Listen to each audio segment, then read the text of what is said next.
وصفت مديرة التمريض في منظمة أطباء بلا حدود إيميلي كالهان تفاصيل المأساة التي يعيشها المدنيون في قطاع غزة نتيجة العدوان المتواصل منذ أكثر من شهر. وسردت كالهان لشبكة CNN معاناتها وهي تعمل مع الطواقم الطبية تحت القصف المتواصل على مدار 26 يوما، مشيرة إلى عدم وجود إمكانات لتقديم المساعدة للجرحى وبالأخص الأطفال. وأكدت انعدام المياه والطعام، ومن لم تصبه الغارات الصهيونية فهو معرض لخطر الموت جوعا أو عطشا. وأكد الاستهداف المباشر لسيارات الإسعاف وعدم مبالاة الصحيين الفلسطينيين بالموت، وقالت إنهم يريدون إنقاذ أكبر قدر من الناس، واصفة إياهم بالشجعان، وأنه لو كان لديها القليل من شجاعتهم لماتت سعيدة. They feared for your safety even at the border. And there were, by the time we left there were 35,000 internally displaced people living alongside us. There were children with just massive burns down their faces, down their necks, all over their limbs.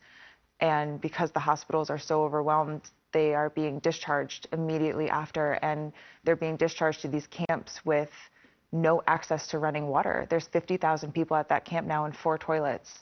They're given 2 hours of water every 12 hours. Even getting through that Rafah border crossing, what was that like? They didn't leave our side for a second. The national staff? The national staff. Because they feared for your safety even at the border crossing? They made sure they were standing between us and desperate people. They made sure that they were talking to every official that they could find, trying to push us through, trying to get us on the bus, trying to get us out. And we're standing there and we're watching these incredible men who have sacrificed everything for us, who have sacrificed time with their families, their own physical safety, their own water supply they were giving to us. And we're watching them fight to get us across the border, knowing that we were not bringing them with us. Would you go back to Gaza? In a heartbeat.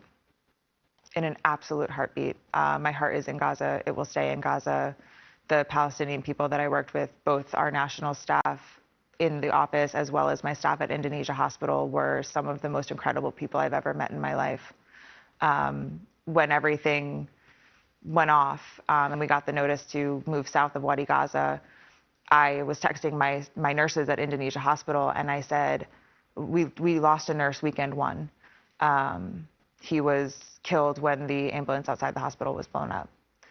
And I was texting them when we got the evacuation orders and I said, did any of you move south? Did any of you get out? Like, are any of you coming down this way? And the only answer I got was, this is our community, this is our family, these are our friends. If they're gonna kill us, we're gonna die saving as many people as we can.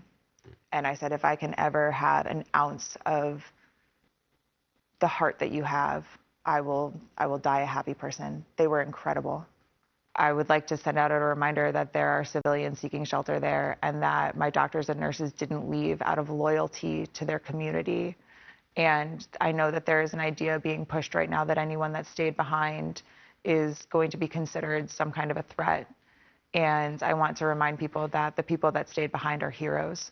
The people that stayed behind